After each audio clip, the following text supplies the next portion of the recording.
Assalamualaikum warahmatullahi wabarakatuh. Kami dari kelompok 4 akan membacakan materi tentang kumbang bubuk padi, kumbang kopra, kumbang tepung, dan kumbang tembakau. Baik, saya akan memperkenalkan kelompok kami yang beranggotakan 3 orang dengan saya sendiri, Lain Akademia, dengan NIM D1F1 20026. Saya atas nama Nurmawati dengan NIM D1F1 20004. Dan saya Sabita Putri Fadila dengan NIM D1F1 20043. Baik, langsung saja saya akan membacakan materi.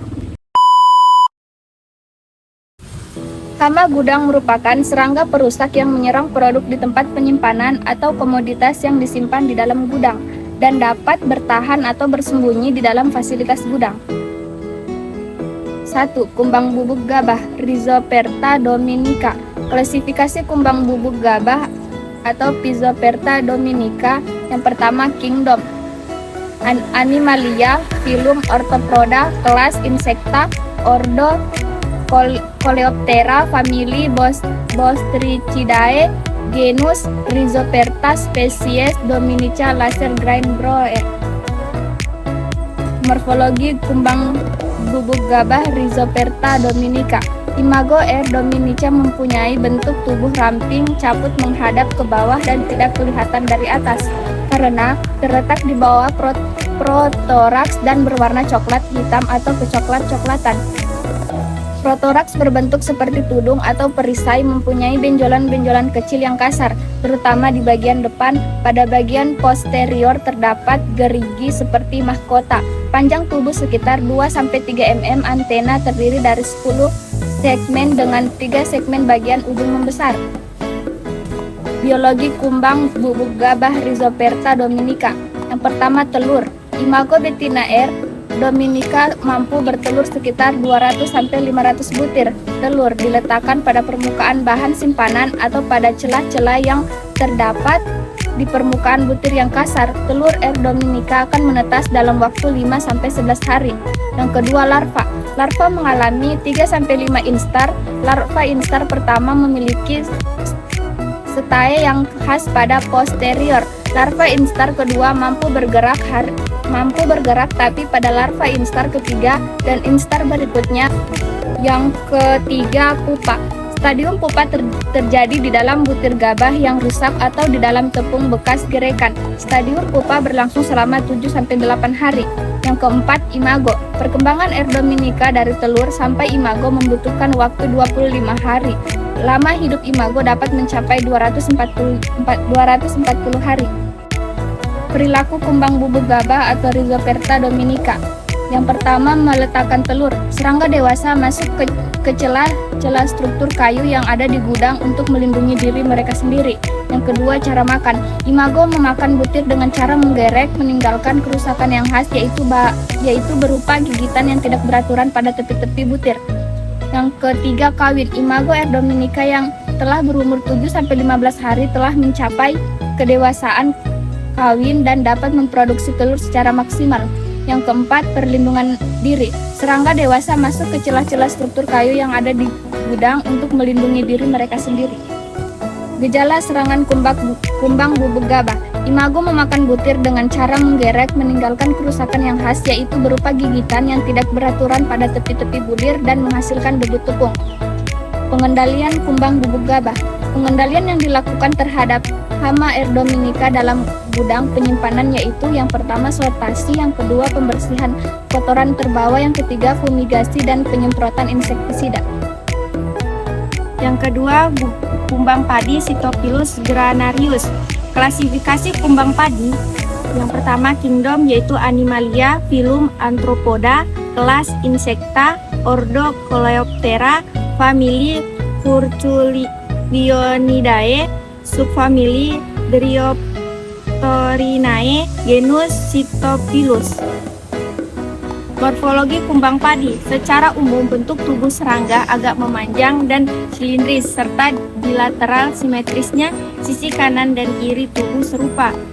Tubuh berruas-ruas dan ruas-ruas tersebut dapat dikelompokkan menjadi 3 daerah yaitu kepala, dada atau toraks, dan perut abdomen. Kepalanya agak memanjang ke depan menjadi sebuah moncong, ukuran mulut menyusut dan terletak pada ujung moncong, dan biasanya terdapat sungut di bagian sisi-sisinya. Biologi kumbang padi. Kumbang padi merupakan kelompok serangga yang bermetamorfosis secara sempurna atau holometabola. Perkembangan serangga ini ada 4 tahap, yaitu telur, larva, pupa, dan imago. Siklus hidup Sitophilus granaries dari telur sampai imago membutuhkan waktu kurang lebih 30-40 hari. Kumbang padi dewasa dapat hidup sampai 8 bulan dan dapat menghasilkan telur sampai 4 keturunan. Perilaku kumbang padi.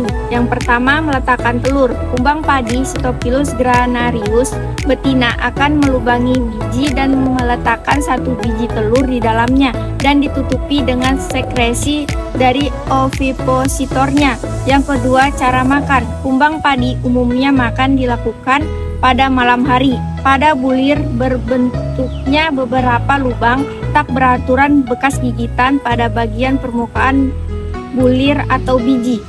Kawin.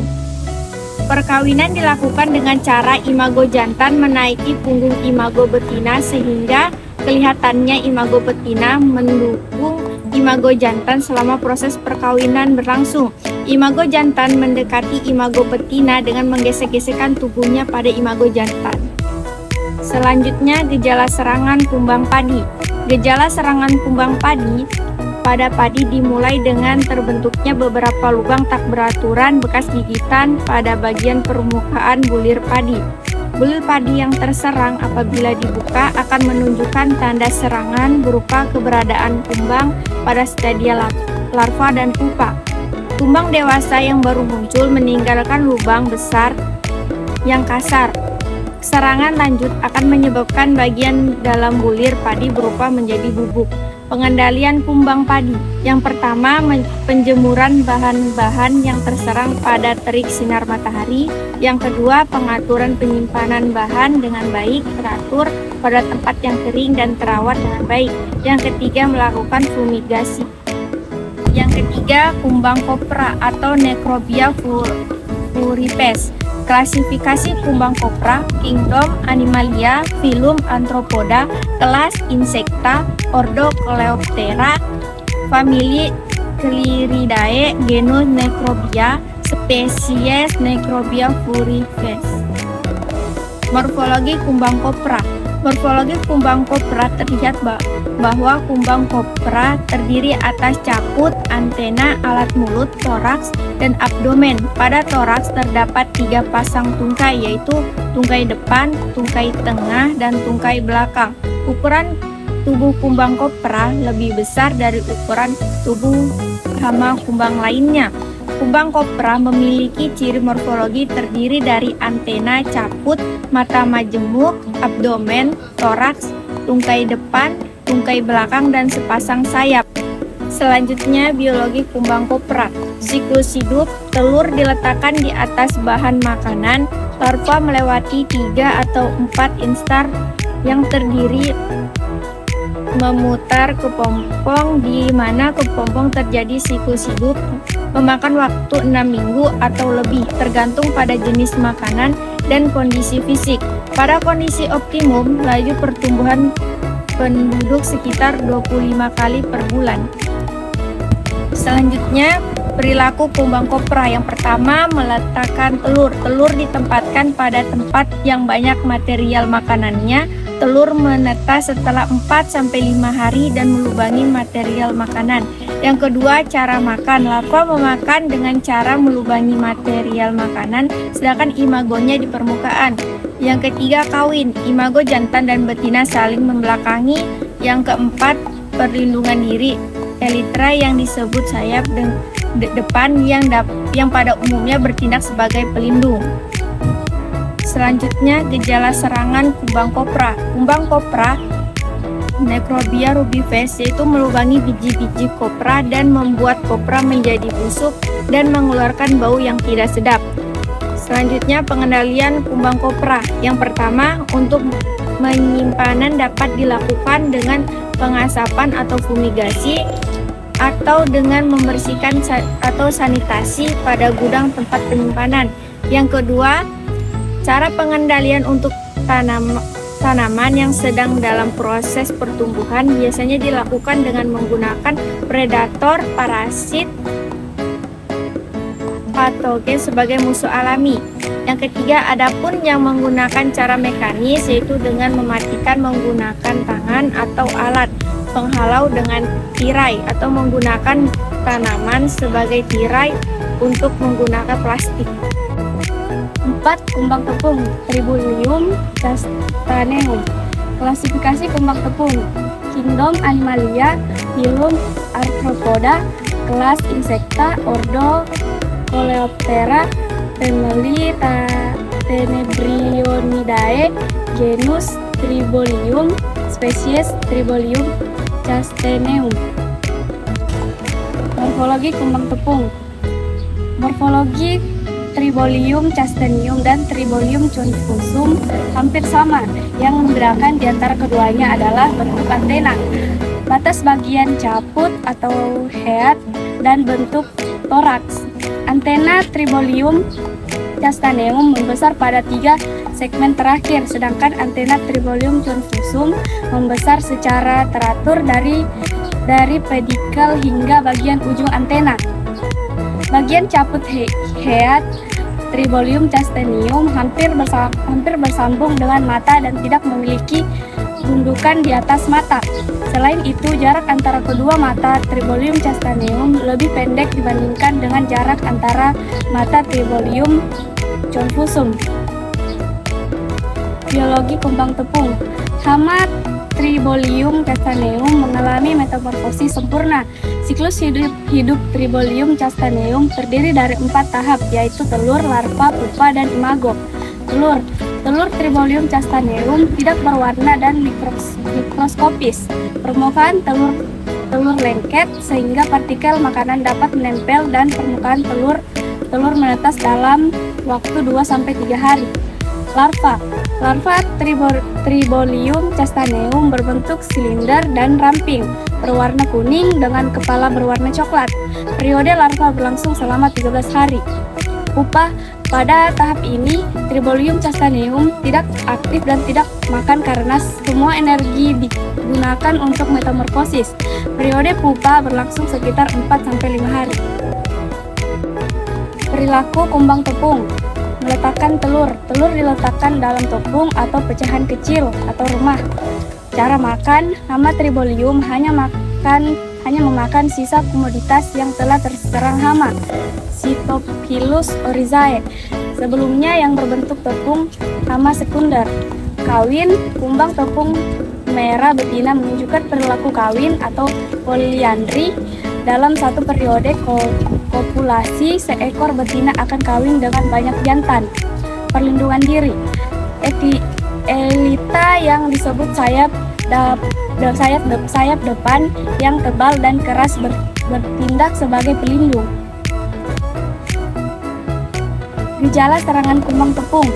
Kumbang merusak bahan berbentuk tepung, biji kakao, kopi, dan kacang-kacangan, tetapi tidak dapat memakan bahan yang tidak rusak dan bahan dengan kadar air. Pengendalian kumbang tepung. Yang pertama, menggunakan pestisida dan fumigasi. Fumigen yang digunakan terdiri dari fosfine dan metilpromide. Yang kedua, insektisida nabati dapat menjadi alternatif sebagai sarana pengendalian hama yang ramai lingkungan. Serikaya merupakan salah satu jenis tanaman yang potensial digunakan sebagai insektisida nabati karena biji mengandung senyawa bioaktif anonain yang terdiri dari squamosin dan asimisin yang bersifat racun terhadap serangga. Yang ketiga, melakukan penjemuran terhadap komoditas simpanan pada waktu tertentu dengan pengeringan yang sempurna. Yang kelima, kumbang tembakau, Glasioderma sericorne. Klasifikasi kumbang tembakau. Kingdom Animalia, Phylum Arthropoda, kelas Insecta, ordo Coleoptera, famili Anobidae genus Lasioderma, spesies Elseriorne fabricius. Morfologi kumbang tembakau. Kumbang rokok dewasa memiliki penutup sayap lurik dan lebih panjang dan lebih tipis. Larva kumbang rokok berwarna putih pudar, berbentuk belatung, ditutupi dengan rambut panjang berwarna coklat kekuningan, dan memiliki 3 pasang kaki dan kepala berwarna coklat. Saat dewasa, baik dewasa maupun larva memiliki panjang 2 hingga 3 mm. Biologi kumbang tembakau. Siklus hidup yang lengkap memerlukan 44 hari. Imago betina L. sericorne bertelur langsung ke bahan simpanan pada saat 1 hari keluar dari pupa dan matang secara seksual. Telur dari L.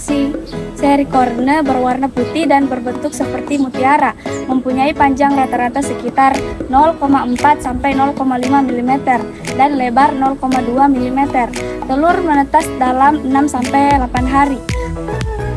Larva terdiri dari 3 sampai 4 instar, periode larva sekitar 17 sampai 21 hari. Pupa berwarna putih kekuningan pada saat pertama kali terbentuk, gambar 4 dan mempunyai panjang 3,5 mm dan lebar 1,7 mm. Periode pupa sekitar 3 hari. Imago L. sericorne berukuran kecil 2,0 sampai 3,7 mm dan mempunyai warna coklat gelap. Bentuk kepala membulat dengan mata yang kecil dan bentuk antena serate. Perilaku kumbang tembakau.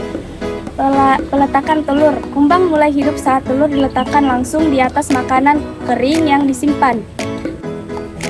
Cara makan. Kumbang Lasioderma sericorne memakan bahan tanaman yang tersimpan, seperti daun tembakau kering yang mengakibatkan daun berlubang-lubang. Kawin. Kumbang Lasioderma sericorne jantan menyentuhkan antenanya ke permukaan punggung betina dan menangkap elitranya. Dia kemudian memasukkan aedeagus, organ reproduksi pria, ke dalam vagina wanita. Setelah kumbang terhubung, mereka tetap terhubung posisi ujung ke ujung selama 53 hingga 67 menit untuk memungkinkan transfer sperma. Perlindungan diri. Elytra yang disebut sayap depan yang tebal dan keras bertindak sebagai pelindung. Gejala serangan kumbang tembakau. Serangan kumbang ini pada daun tembakau kering mengakibatkan daun berlubang-lubang dan adanya kontaminasi dari kokon. Pengendalian kumbang tembakau. Yang pertama, menjaga kebersihan gudang. Yang kedua, melakukan fumigasi dengan karbon sulfit atau CS2 dengan dosis 125 sampai 150. Yang ketiga, memodifikasi kondisi ruangan dengan mempertahankan suhu ruang penyimpanan 17,5 derajat Celcius atau 40 derajat Celcius dapat dilakukan agar perkembangan L. sericorne terhambat.